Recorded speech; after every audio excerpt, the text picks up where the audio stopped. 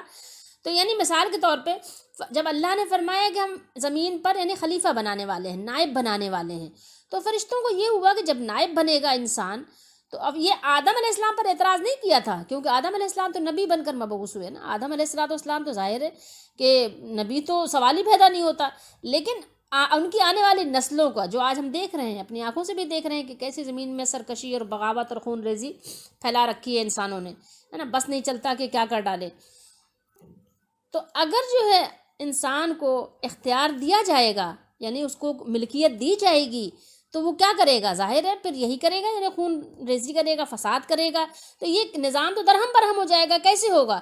تو پھر اللہ تعالیٰ نے فرشتوں کو سمجھایا کہ تم نہیں جانتے ہو جو ہم جانتے ہیں، جو اللہ تعالیٰ جانتا ہے، جو میں جانتا ہوں وہ تم نہیں، انی عالم ما لا تعلمون، جو میں جانتا ہوں تم نہیں جانتے، ٹھیک ہے؟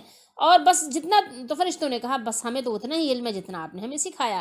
تو یعنی اعتراض والی بات نہیں تھی. بہت سے لوگ فرشتوں کے اوپر اس طرح کی باتیں کرتے ہیں. اب آگے انہوں نے مزید بتایا کہ اس فقرے سے، یعنی جو بات فرشتوں نے کہی تھی، فرشتوں کا مدعا یہ نہ تھا، یعنی ان کا منشا، ان کی مرضی یہ نہیں تھی کہ خلافت ہمیں دے دی جائے، کہ فرشتے خلافت مانگ رہے تھے، ہم اس کے مستحق ہیں، بلکہ ان کا مطلب فرشتوں کا یہ تھا کہ یعنی اللہ تعالیٰ کے فرامین کی تعمیل تو ہو رہی ہے، یعنی ہم اس کی تسبیح کر رہے ہیں، تقدیس بیان کر رہے ہیں، ٹھیک ہے، اس کے احکامات کو بجا لا رہے ہیں، یعنی آپ کے احکام بجا لانے میں ہم پوری طرح سرگرم ہیں. مرضی مبارک کے مطابق سارا یعنی جہان پاک صاف رکھا جاتا ہے، اور اس کے ساتھ آپ کی حمد و ثنا اور آپ کی تسبیح و تقدیس بھی ہم یعنی اہتمام کے ساتھ ادب کر رہے ہیں، یعنی اہتمام کے ساتھ کہنا چاہیے کہ ہم خدام جو ہے وہ کر رہے ہیں. اب جو ہے کمی کس چیز کی ہے کہ اس کے لیے ایک خلیفہ کی ضرورت ہو، ہم اس کی مصلحت نہیں سمجھ سکے، ٹھیک ہے. انی اعلم ما لا تعلمون، یعنی میں جانتا ہوں جو تم نہیں جانتے. تو یہاں پر ایک بات اور بھی مقصود ہے کہ یعنی میں جانتا ہوں کہ جو اللہ تعالیٰ یہ مخلوق پیدا کرنے کے اس میں جو ہے کیا اس کی حکمت ہے. وہ ایک یہ بھی ہے کہ جہاں اس میں مفسد، فسادی، خون ریزی کرنے والے اور بگاڑ پیدا کرنے والے ہوں گے انسانوں میں، وہیں پر اللہ تعالیٰ کن لوگوں کو پیدا کرے گا کہ انبیاء علیہ الصلوۃ والسلام بھی ہوں گے، ان کو بھی میں پیدا کروں گا، اور ان کے درمیان یعنی لوگوں میں رسولوں کو مبعوث کروں گا.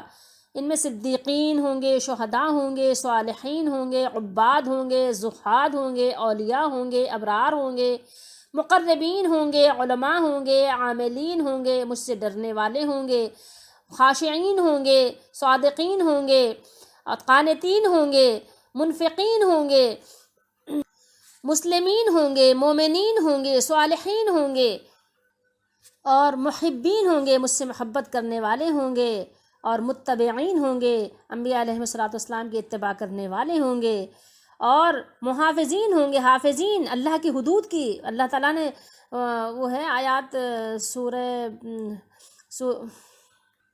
سورہ احزاب میں 22ویں پارے میں اللہ نے فرمایا نا، والحافظین لحدود اللہ، کہ اللہ تعالیٰ کی جو حدود ہے ان کی حفاظت کرنے والے ہوں گے. تو اللہ تعالیٰ کی اس میں مصلحت ہے کہ اللہ تعالیٰ نے انسانوں کو پیدا کیا، اور بہت کچھ ہے، لیکن بس ہمارے سمجھنے کے لیے، عمل کرنے کے لیے اتنی ہی بات کافی ہے. اللہ تعالیٰ ہم سب کو سمجھ عطا فرمائے، آمین.